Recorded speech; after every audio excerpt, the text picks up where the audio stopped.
जरिया, बेटा चलो खाना खाएं।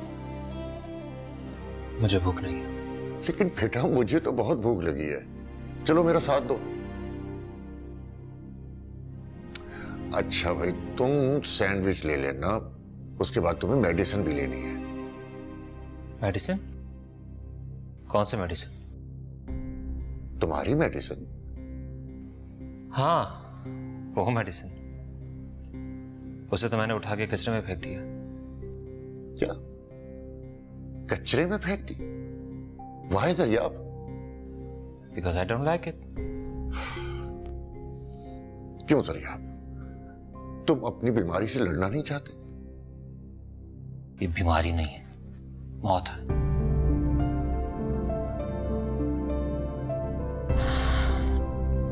और मैं अपनी मौत से लड़ना नहीं चाहता। हर इंसान में जिंदा रहने की फितरतन ख्वाहिश होती है। और मौत हकीकत जिससे ना आप लड़ सकते हैं और ना मैं। जरिया। डैड, जिंदगी को आज तक मैंने एंजॉय किया, जिंदगी के हर लम्हे से मैंने लुत्फ उठाया। अब ये बाकी की जिंदगी में मेडिसिन और थेरेपी में ज़ाया नहीं करना चाहता। मैं बहुत खुश हूं डैड, प्लीज। ये खुशी नहीं है जरिया, ये खुद फरेबी है। असल खुशी तो उस वक्त मिलेगी जब दूसरे तुमसे खुश होंगे।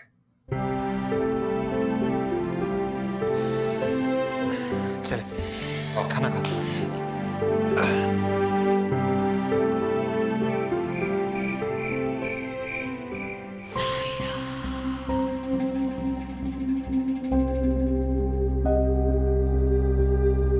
क्या हुआ तुम्हें?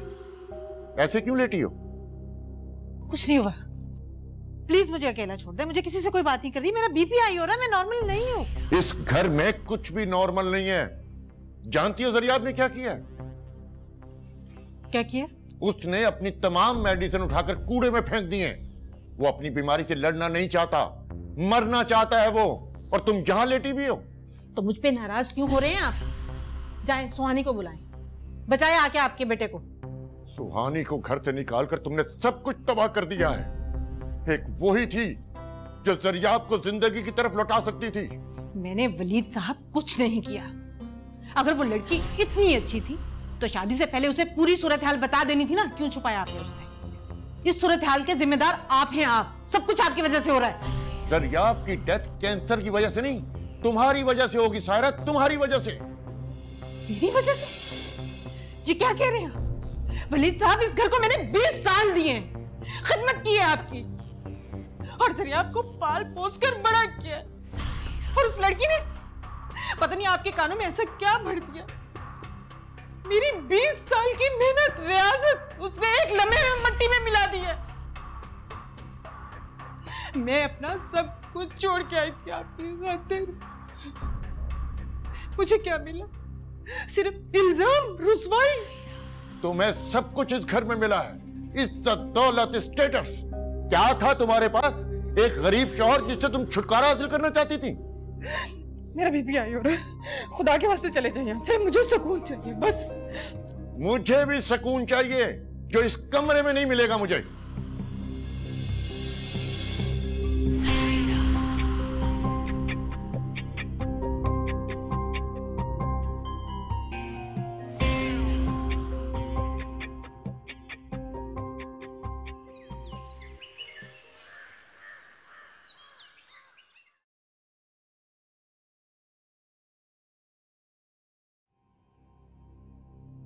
अरे बेटा फरीद, लालच बुरी बला है। जिसने लालच की कि जो दौलत के पीछे भागा वो कभी खुश नहीं रहता।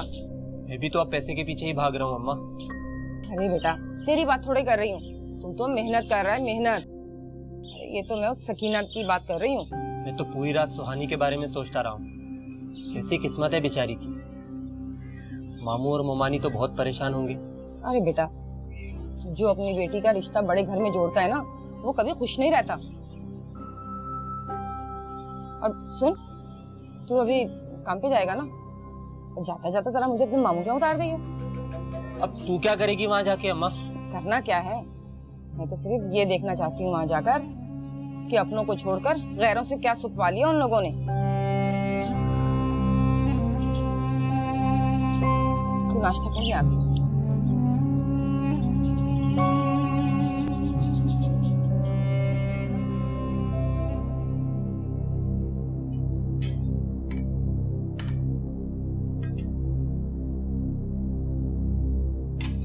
आप दोनों मुझे इतनी परेशान नजरों से क्यों देख रहे हैं?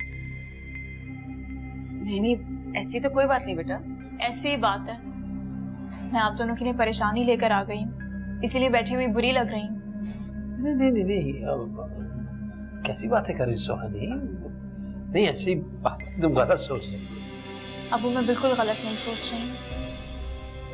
आपकी नजरें मुझे इस बात का यकीन दिला रही हैं कि बेटियां वाकई में बोझ होती हैं अपने माँ बाप के लिए। लेकिन मैं आप दोनों को ज्यादा देर परेशान नहीं करूंगी, अपना बोझ उठा के खुद चली जाऊंगी। बेटा सुहानी, बेटा नाश्ता तो कर। सुहानी, ये सुहानी कुछ ज्यादा ही सेंसिटिव हो रही है, लेकिन हो जाएगी, नॉर्मल हो जाएगी। वक्त लगेगा थोड़ा सा, हो जाएगी इंशाल्लाह। लेकिन आपने देखा ना कि वो क्या क्या कर गई है। कुछ दिन मैं कहता हूँ कि उसको अपने हाल पे छोड़ दो।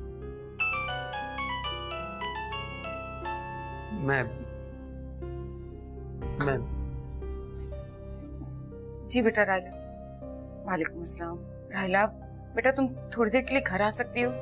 सुहानी बहुत परेशान है, तुम आकर जरा उससे बात तो करो। ठीक है बेटा, खुदा हाफिज।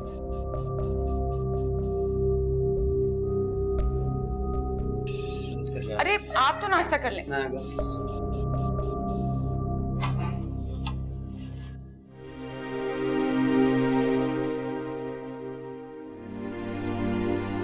जरिया बेटा,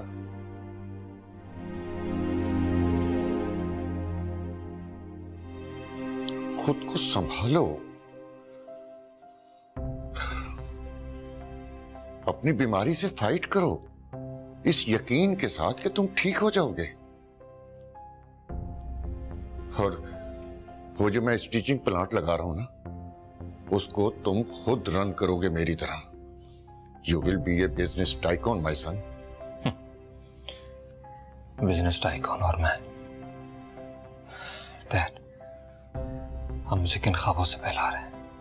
मैं नाउम्मीद नहीं हूं दरियाब, और तुम्हें भी पुरुमीद देखना चाहता हूं। मैं तुम्हारी मेडिसिन लेने जा रहा हूं, और मुझे यकीन है कि मैं सुहानी को भी ले आऊंगा। डैड, मेडिसिन तो आप ले आएंगे, सुहानी को आप नहीं ला सकेंगे। तुम ला सकते हो दरियाब। अगर तुम सुहानी को लेने खुद चले जाओ तो वो तुम्हें इनकार नहीं कर सकेगी।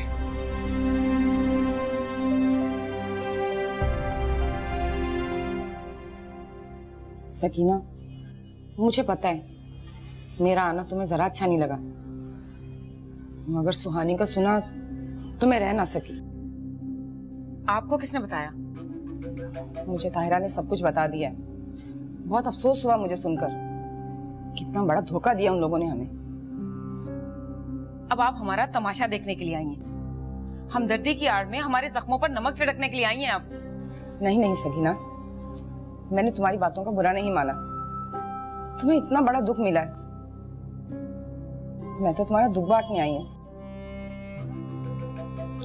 आपने जब भी हमारे घर में कदम रखा है ना, हमने सिर्फ और सिर्फ परेशानियों का ही मुंह देखा। जहां जहां आपको और फरीद का साया पड़ा है ना, हमारी जिंदगियों में अंधेरा ही अंधेरा हो गया। मैं तो अल्लाह से रो रो कर दुआ करती हूँ कि या अल्लाह हमारी जान छुड़वा दे आप लोगों से। हमसे तो तुम्हारा पीछा छूट ही गया सकीना। अब तुम उस साहिरा बेगम से पीछा छोड़ा तो मानो। तुम्हें अब भी दुश्मन की पहचान नहीं है। उस साहिरा बेगम ने बड़ी प्लानिंग से सुहानी को उस घर से निकाला, और फिर बाद में यह मशहूर कर दिया कि सुहानी फरीद के साथ उस घर से भाग गई है। क्या? फरीद के साथ? तुम्हें तो कुछ पता ही नहीं है उस कमीनी औरत ने क्या क्या ड्रामे किए सुहानी को उस घर से निकालने के लिए। अब सुहानी तुम्हें हर बात थोड़ी ना बताएगी। अरे मैं तो तुम्हें सिर्फ एक बात कहने आई हूँ कि सायरा बेगम कभी नहीं चाहेगी कि सुहानी उस घर में वापस आए, लेकिन शायद सब जरूर आएंगे उसे लेने के लिए। वो तो आए थे लेने के लिए, लेकिन सुहानी नहीं मानी। आखिर कब तक इनकार करेगी? आखिर तो सुहानी को मानना ही पड़ेगा ना। और मैं तो तुमसे एक बात कहती हूँ कि अब सुहानी को भेजने से पहले उस सायरा बेगम का बंदोबस्त कर लेना और उससे कहना कि सुहानी को अलग घर लेकर दे दे। अरे शाह साहब इतने अमीर आदमी हैं, इतनी सी बात तो मान ही जाएंगे ना। उनके लिए कौन सा ये मुश्किल होगा। अस्सलाम वालेकुम आंटी। वालेकुम अस्सलाम। वो सुहानी कहाँ है? बेटा ऊपर अपने कमरे में।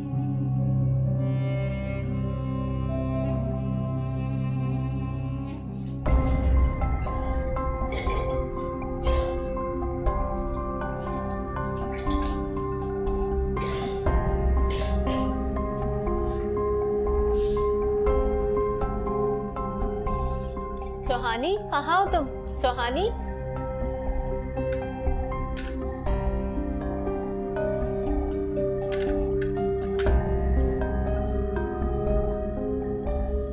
अरे सुहानी ये क्या हालत बना रखी है तुमने? और वो बाथरूम में क्या कर रही थी तुम? वॉमिट। वॉमिट? पता नहीं राहिला, मेरी सुबह से तबीयत बहुत अजीब हो रही है ना, नौजिया हो रहा है, 2 बार वॉमिट हो चुकी है। अरे वाह, ये तो कमाल हो गया। लो इसी खुशी में तुम ये खट्टी मीठी कैंडी खाओ। लो खाओ ना, मैं भी 2-4 दिन से यही खा रही हूँ। ऐसी उल्टी सीधी चीजें तुम ही खाओ, मुझे क्यों बोल रही हो खाने को? अरे मेरी प्यारी सुहानी, तुम प्रेग्नेंट हो गई हो।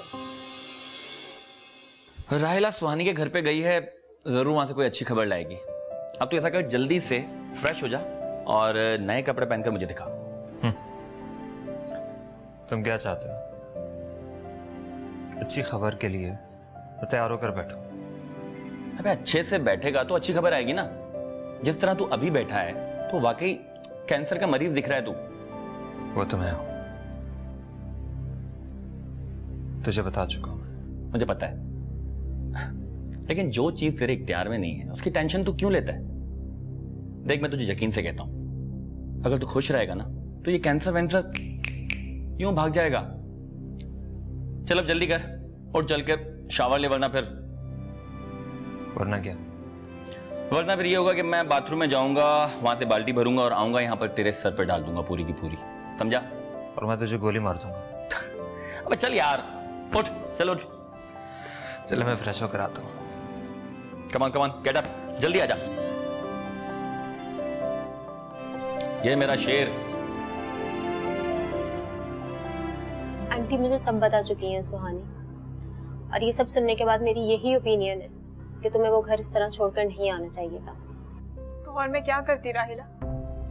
आंटी साहिरा ने मुझे मजबूर कर दिया था। मुझ पर चोरी का इल्जाम लगाया गया है, मेरे और फरीद के बारे में घटिया बातें की। मुझसे कहा कि मैं उस घर में एक मेड की हैसियत से लाई गई थी। और तुम इमोशनल होकर आ गई? तो मैं और क्या करती? क्यों रहती वहां पे? दरियाब के लिए? उसने मुझे इतना बड़ा धोखा दिया। अगर वो शादी से पहले तुम्हें बता देते कि वो ल्यूकेमिया का पेशेंट है, तो तुम क्या करती? इनकार करती ना? यही होता ना? मैं इनकार कर देती। तो इसी वजह से वो डरता था तुम्हें खोने से, वो पागल था तुम्हारे पीछे, किसी भी सूरत वो तुम्हें हासिल करना चाहता था। लेकिन ये तो खुदगर्जी हुई। ये खुदगर्जी नहीं हुई सुहानी। तुम उसे उस लड़के की तरह समझो जो मोहब्बत में सेल्फिश होते हैं। Give him some margin. मुझे जरियाब का सुन के बहुत अफसोस हुआ, बल्कि मुझे हमदर्दी हो रही है उस पे। तुम ये भी तो देखो ना कि इसमें जरियाब का कोई कसूर नहीं, और अब तो कैंसर क्योरेबल है। इस मर्ज के साथ लोग बरसों तक जिंदा रहते हैं। राहिला, मुझे उसके कैंसर से कोई प्रॉब्लम नहीं है। प्रॉब्लम इस बात से है कि उसने मुझे चीट किया है। एक चीटर के साथ मैं अपनी सारी जिंदगी नहीं गुजार सकती। ये ताल्लुक तुम अब किसी सूरत भी खत्म नहीं कर सकते। इस ताल्लुक का बीज तुम्हारे खून में पल रहा है। अब जो हकीकत है उसे कबूल करो और आगे बढ़ो।